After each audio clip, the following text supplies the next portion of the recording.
ఒక్కసారి ఊహించుకోండి, మీ ఇంట్లో మీ అమ్మ, భార్య లేదా చెల్లి ఉదయం నిద్రలేవగానే బాగా నీరసంగా ఉంది అనడం మీరు ఎప్పుడైనా విన్నారా? కొద్దిగా మెట్లెక్కగానే ఆయాసం, చిన్న పని చెయ్యగానే విపరీతమైన అలసట. మనమేమనుకుంటాం, వయసు పెరిగింది కదా అనో లేదా పని ఒత్తిడి అనో లైట్ తీసుకుంటాం. వారి బ్లడ్లో ప్రాణవాయువుని మోసుకెళ్లే వాహనం లేదు. Yes, iron deficiency, anaemia. ఒక కారుకి ఫ్యూయల్ ఎంత అవసరమో మన శరీరంలోని ప్రతి కణానికి ఐరన్ అంత అవసరం. ఆ ఫ్యూయల్ లేకపోతే బాడీ అనే ఇంజన్ ఆగిపోవడం ఖాయం. ఐరన్ అనేది కేవలం ఒక మినరల్ కాదు, it's a life saving element. బాడీలోని ఏ సిస్టమ్స్లో ఐరన్ ఎలా వర్క్ చేస్తుందో సైంటిఫిక్గా చూద్దాం. మన ఎర్ర రక్త కణాల్లో ఆర్బీసీస్లో హీమోగ్లోబిన్ అనే ప్రోటీన్ తయారు కావాలంటే iron is the foundational raw material. మనం పీల్చుకునే ఆక్సిజన్ని ఊపిరితిత్తుల లంగ్స్ నుంచి బాడీలోని ట్రిలియన్స్ కొద్దీ కణాలకు సప్లై చేసేది ఈ హీమోగ్లోబిన్ మాత్రమే. కణాల స్థాయిలో ఉండే మైటోకాండ్రియాని power house of the cell అంటారు. మనం తిన్న ఫుడ్ని శక్తిగా ఏటీపీ, అడెనోసిన్ ట్రైఫాస్ఫేట్గా మార్చే బయోకెమికల్ ప్రాసెస్ జరగాలి అంటే అక్కడ ఆక్సిజన్ మరియు ఐరన్ తప్పనిసరి. ఐరన్ లేకపోతే ఏటీపీ ప్రొడక్షన్ డ్రాప్ అవుతుంది. దానివల్లనే విపరీతమైన నీరసం వస్తుంది. బ్రెయిన్లో మెమరీ మరియు ఫోకస్ కోసం డోపమీన్, సెరటోనిన్ అనే feel good chemicals, neuro transmitters release అవ్వాలి. ఐరన్ లేకుండా ఈ కెమికల్ సింథసిస్ జరగదు. అందుకే ఐరన్ తగ్గితే మనుషుల్లో డిప్రెషన్, చిరాకు, మతిమరపు వస్తాయి. కండరాలలో ఆక్సిజన్ని స్టోర్ చేయడానికి మయోగ్లోబిన్ అనే ప్రోటీన్ ఉంటుంది. దీనికి ఐరన్ అవసరం. ఐరన్ తగ్గితే కండరాల నొప్పులు, మసిల్ క్రాంప్స్, కాళ్ల లాగుదల వస్తాయి. ఇండియన్ ఫ్యామిలీ లైఫ్ స్టైల్లోని కొన్ని అలవాట్ల వల్ల మనం ఎంత ఫుడ్ తిన్నా ఐరన్ లోపం వస్తుంది. Tea coffee addiction. మనవాళ్లు భోజనం చేసిన వెంటనే లేదా టిఫిన్తో పాటు టీ కాఫీ తాగుతారు. వీటిలో ఉండే టానిన్స్ అండ్ కాఫీన్ ఆహారంలోని ఐరన్ బాడీకి అబ్జార్బ్ అవ్వకుండా 80% బ్లాక్ చేస్తాయి. Lack of vitamin C. ఫుడ్లో ఐరన్ ఉన్నా అది రక్తంలో కలవాలంటే వైటమిన్ సి అనేది ఒక తాళం చెవిలాంటిది. మన డైలీ డైట్లో నిమ్మ, ఉసిరి, జామ లాంటి వైటమిన్ సి సోర్సెస్ చాలా తక్కువ. Phytic acid in grains. మనం తినే చపాతీలు, గోధుమలు, పప్పులలో ఫైటిక్ యాసిడ్ ఉంటుంది. ఇది ఐరన్ అబ్జార్ప్షన్ని అడ్డుకుంటుంది. Women's ignored health. ఆడవాళ్లకు ప్రతి నెల మెన్స్ట్రువల్ సైకిల్స్ ద్వారా బ్లడ్ లాస్ అవుతుంది. ఆ బ్లడ్ లాస్ని భర్తీ చేసే సరైన డైట్, ఐరన్ రిచ్ డైట్ వారు తీసుకోరు. ఏ హెల్త్ టెస్ట్ చేయించుకోవాలి? నార్మల్ రేంజెస్ ఏమిటి? Complete blood count, CBC. ఇందులో హీమోగ్లోబిన్, హెచ్బి చూస్తారు. పురుషులకు 13.5 to 17.5 gram per decilitre normal range. స్త్రీలకు 12.0 to 15.5 gram per decilitre normal range. Serum ferritin test, ఇది చాలా ఇంపార్టెంట్. ఇది బాడీలో దాగి ఉన్న ఐరన్ రిజర్వ్స్ని బ్యాంక్ బ్యాలెన్స్ లాగా చూపిస్తుంది. Normal range 15 to 150 nanograms per millilitre. Me haemoglobin నార్మల్గా ఉన్నా ఫెరిటిన్ తక్కువ ఉంటే త్వరలో మీరు ఎనీమియా బారిన పడబోతున్నారని అర్థం. National family health survey NFHS5 data ప్రకారం మన ఇండియాలో 57% మహిళలు 15-49 వయసువారు మరియు 67% పిల్లలు ఐరన్ లోపంతో అంటే ఎనీమియాతో బాధపడుతున్నారు. ప్రతి ఇద్దరిలో ఒక్కరికి ఈ సమస్య ఉంది. ఇదొక సైలెంట్ పాండమిక్. లక్షణాలు: ప్రారంభ దశ, విపరీతమైన అలసట, క్రానిక్ ఫటీగ్, పాలిపోయిన చర్మం, పేల్ స్కిన్, చేతులు కాళ్ళు ఎప్పుడూ చల్లగా ఉండటం, కళ్ళు తిరగడం, విపరీతమైన జుట్టు రాలడం, severe hair fall. Advanced stage, కొద్దిగా నడిచినా గుండెదడ, పాల్పిటేషన్స్, గోళ్లు స్పూన్ ఆకారంలో వంగిపోవడం లేదా విరగడం, కోయిలోనిచియా, వింతగా మట్టి, పలకలు, చాక్ పీస్, ఐస్ తినాలనిపించడం. దీనిని మెడికల్ టర్మినాలజీలో పైకా అంటారు. Long term serious health issues. దీన్ని ఇగ్నోర్ చేస్తే బాడీకి ఆక్సిజన్ సరిపోక బ్లడ్ పంపింగ్ కోసం గుండె ఎక్స్ట్రా వర్క్ చేయాల్సి వస్తుంది. లాంగ్ టర్మ్లో ఇది హార్ట్ ఫెయిల్యూర్ లేదా ఎన్లార్జ్డ్ హార్ట్కి దారితీస్తుంది. గర్భిణీ స్త్రీలలో అయితే తక్కువ బరువుతో పిల్లలు పుట్టడం, ఆ పిల్లల బ్రెయిన్ డెవలప్మెంట్ సరిగా జరగకపోవడం జరుగుతుంది. గతంలో మన తాత ముత్తాతలకు ఐరన్ డెఫిషియన్సీ రాకపోవడానికి వెనక ఉన్న డీప్ సైన్స్, వంటపాత్రల వెనక ఉన్న సైన్స్. అప్పట్లో 50 ఏళ్ల క్రితం మన ఇళ్లల్లో వంటలు చేయడానికి ఇనుప మూకుళ్ళు, క్యాస్ట్ ఐరన్ వెసల్స్, మట్టి పాత్రలు మాత్రమే వాడేవారు. అందులో టమాటా, చింతపండు లాంటివి, వీటిలో acidic nature and vitamin C ఉంటాయి, వేసి వండినప్పుడు ఆ ఇనుప పాత్రలో ఉన్న న్యాచురల్ ఐరన్ కొద్ది కొద్దిగా కరిగి వండుతున్న ఆహారంలో కలిసేది. దీనివల్ల వాళ్ళు తిని ప్రతి ముద్దలో డైరెక్ట్గా ఐరన్ బాడీకి అందేది. అప్పట్లో మట్టి పాత్రలు ఎర్రగా ఎందుకుంటాయో ఎప్పుడైనా గమనించారా? దానికి కారణం సహజమైన మట్టిలో పుష్కలంగా ఉండే ఐరన్ ఆక్సైడ్. స్వచ్ఛమైన బంకమట్టి, టెరాకోటా ఆర్ క్లే కేవలం మట్టి కాదు, అది మినరల్స్కి ఒక పవర్ హౌస్.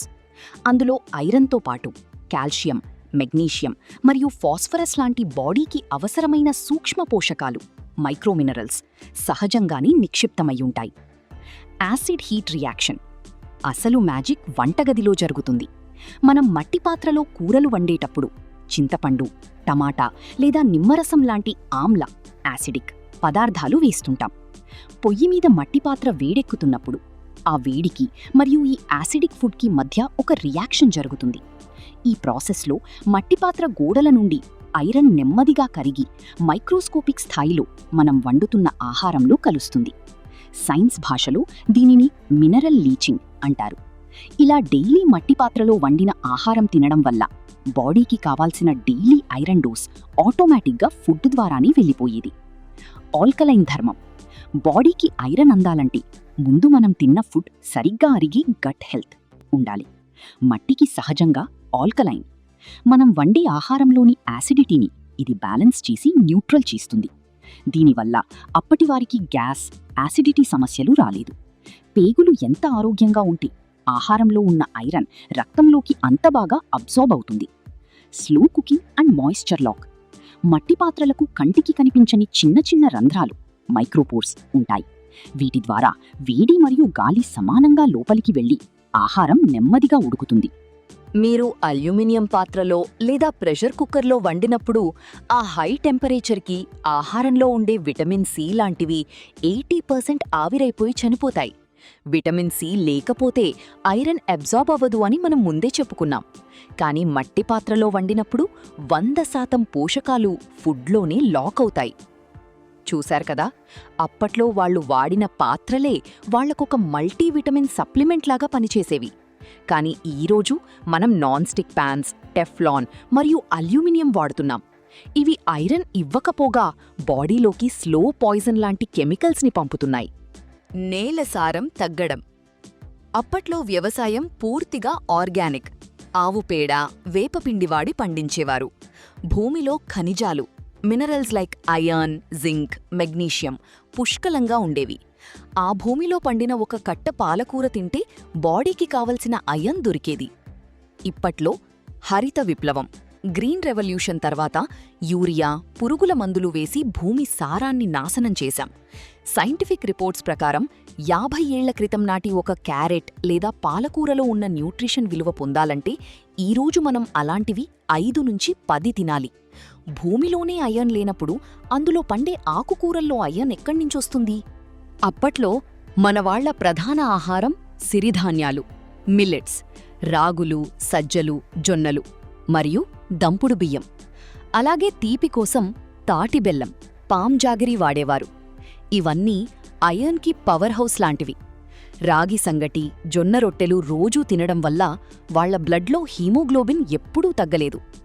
ఇప్పట్లో మన ఆహారం మొత్తం వైట్ పాలిష్డ్ రైస్, మైదాపిండి మరియు తెల్ల చక్కెర, వైట్ షుగర్తో నిండిపోయింది.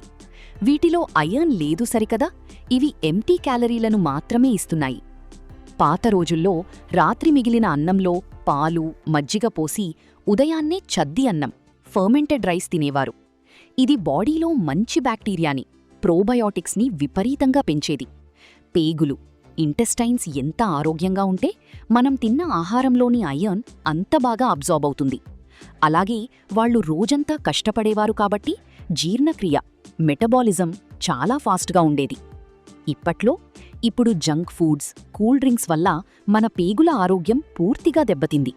మనం ఎంత ఐరన్ రిచ్ ఫుడ్ తిన్నా దాన్ని గ్రహించే శక్తి మన పేగులకు లేదు. పైగా ఫిజికల్ యాక్టివిటీ జీరో. ఇక ప్రస్తుతానికి వచ్చేస్తే ఇంట్లో వాళ్ళు నీరసంగా ఉందని చెప్పగానే ఏం చేస్తాం? టీవీ యాడ్స్ చూసి బూస్ట్, హార్లిక్స్, ఉమెన్స్ హార్లిక్స్ లాంటి షుగర్ లోడెడ్ టానిక్స్ కొంటారు. వాటిలో ఉండే అసలు న్యూట్రిషన్ కేవలం 10–15% మాత్రమే.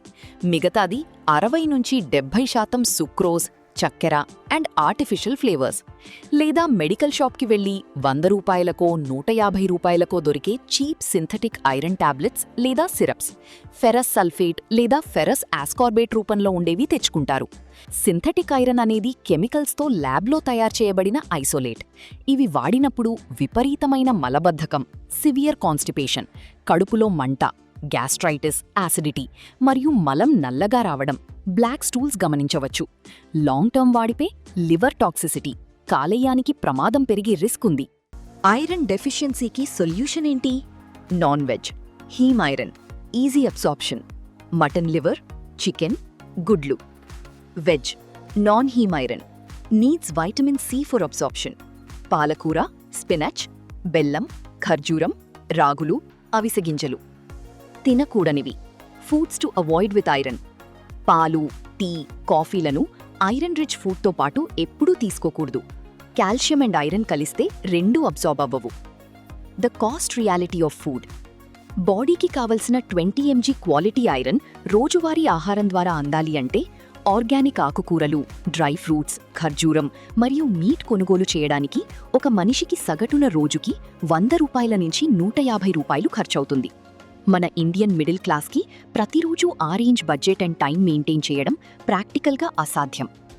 ప్రాబ్లం విత్ ఫుడ్: సప్లిమెంట్ ఎప్పుడు అవసరం? మీ హీమోగ్లోబిన్ 11.5 లేదా 12 ఉంటే మంచి డైట్తో కవర్ చేసుకోవచ్చు. కానీ హీమోగ్లోబిన్ 8, 9 లేదా 10కి పడిపోతే కేవలం ఫుడ్ ద్వారా రికవరీ అవ్వడానికి 6 నుంచి 8 నెలలు పడుతుంది. ఈలోపు గుండె మీద, బాడీ ఆర్గన్స్ మీద డ్యామేజ్ జరిగిపోతుంది. కాబట్టి అడ్వాన్స్డ్ డెఫిషియన్సీ ఉన్నప్పుడు ఫుడ్తో పాటు ఖచ్చితంగా సప్లిమెంట్ అవసరం. ముఖ్యంగా గర్భిణీలు, పీరియడ్ సమస్యలు ఉన్నవారు, బ్రెస్ట్ ఫీడింగ్ ఇచ్చే తల్లులు, ఎదిగే పిల్లలకు ఇది అత్యవసరం. ఐరన్ డెఫిషియన్సీ ఎక్కువగా ఉన్నప్పుడు న్యాచురల్ ఫుడ్ సప్లిమెంట్ కనీసం 3 నెలలు వాడాలి. న్యూట్రిలైట్ చెర్రీ ఐరన్ ప్రపంచంలోనే బెస్ట్ సొల్యూషన్. ఇందులో వాడిన ఐరన్ కెమికల్ ల్యాబ్ నుంచి రాలేదు. న్యూట్రిలైట్ వారి స్వంత సర్టిఫైడ్ ఆర్గానిక్ ఫామ్స్లో పండించిన మస్టర్డ్ గ్రీన్స్, ఆవాల ఆకుల నుండి ఈ ఐరన్ని ఎక్స్ట్రాక్ట్ చేశారు. The magic of bio availability: మొక్కల ద్వారా వచ్చే ఐరన్ అబ్జార్బ్ అవ్వాలంటే విటమిన్ సి కావాలి కదా. అందుకే న్యూట్రిలైట్ వాళ్ళు ప్రపంచంలోనే అత్యంత రిచ్ విటమిన్ సి సోర్స్ అయిన ఎసెరోలా చెర్రీ ఎక్స్ట్రాక్ట్ని ఇందులో యాడ్ చేశారు. దీనివల్ల ఐరన్ వృధా కాకుండా 100% బాడీలోకి వెళ్తుంది. High bio availability. అలాగే ఫోలిక్ యాసిడ్ యాడ్ చేయడం వల్ల ఎర్ర రక్త కణాల విభజనకు, ఆర్బీసీ డివిజన్కు అద్భుతంగా పనిచేస్తుంది. Scientific quality standards and certifications: ఇవి FSSAI ద్వారా ఆమోదించబడినవి. గ్లోబల్గా గుడ్ మ్యానుఫ్యాక్చరింగ్ ప్రాక్టీసెస్ GMP మరియు వ్యవసాయానికి USDA ఆర్గానిక్ తథా ఈకోసర్ట్ లాంటి అత్యున్నత క్వాలిటీ స్టాండర్డ్స్ పాటిస్తారు. No synthetic colours, flavours or harmful preservatives. బయట దొరికే market brands chemical compounds. Nutrilite plant based whole food extract, ferrous bisglycinate. అందుకే న్యూట్రిలైట్ ప్రోడక్ట్ వాడితే సింథటిక్ టాబ్లెట్స్ వల్ల వచ్చే గ్యాస్ట్రిక్, కడుపులో మంట, మలబద్ధకం, కాన్స్టిపేషన్ లాంటి సైడ్ ఎఫెక్ట్స్ అస్సలు రావు. లాంగ్ టర్మ్ వాడినా 100% సేఫ్. చాలామంది అడిగే క్వశ్చన్: బయట మెడికల్ షాప్లో 150 రూపాయలకి ఐరన్ సిరప్ వస్తుంది కదా, న్యూట్రిలైట్ చెర్రీ ఐరన్ కాస్ట్ కొంచెం ఎక్కువ కదా? బయట 150కి దొరికేవి కెమికల్ ఐసోలేట్స్. అవి బాడీకి 20% కూడా అబ్జార్బ్ అవ్వవు. పైగా అవి వేసుకోవడం వల్ల గ్యాస్ట్రిక్ ప్రాబ్లమ్స్ వస్తాయి. ఆ కడుపులో మంట తగ్గించుకోవడానికి మళ్ళీ ప్యాంటాప్రజోల్, ప్యాంటోసిడ్ లాంటి గోళీలు వాడాలి.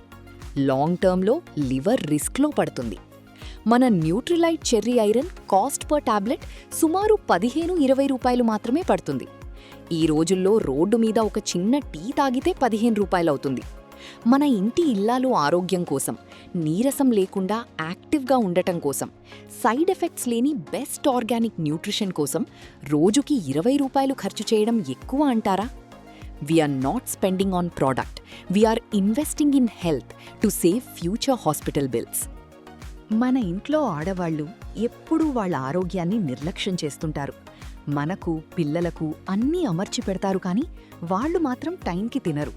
ఆ నీరసాన్ని, బాడీ నొప్పులని లోపల దాచుకుని చిరునవ్వుతో పనిచేస్తుంటారు. రేపొద్దున ఆ హిమోగ్లోబిన్ పడిపోయి వాళ్ళు ఏ హాస్పిటల్ బెడ్ మీదనో పడితే వేలు, లక్షలు ఖర్చు పెట్టడానికి మనం వెనకాడము. కానీ ఈరోజు ప్రివెన్షన్ కోసం, వారిలో శక్తిని నింపడం కోసం కేవలం రోజుకి ఒక 20 రూపాయలు వాళ్ల ఆరోగ్యం మీద మనం ఇన్వెస్ట్ చెయ్యలేమా? వాళ్లకి మీరు కొనిచ్చే పట్టు చీరల కన్నా, బంగారు నగల కన్నా ఐరన్ లాంటి, ఉక్కు లాంటి ఆరోగ్యాన్ని ఇవ్వడం ముఖ్యం. Give them the gift of health. Give them Nutrilite. Okay friends, ఈ టాపిక్ గురించి మీకు అవగాహన వచ్చిందనుకుంటున్నాను. ఈ వీడియో నచ్చినట్టయితే లైక్ చేయడం, కామెంట్ చేయడం మర్చిపోకండి. మరిన్ని ఇలాంటి వీడియోస్ కోసం సబ్స్క్రైబ్ చేసుకోండి.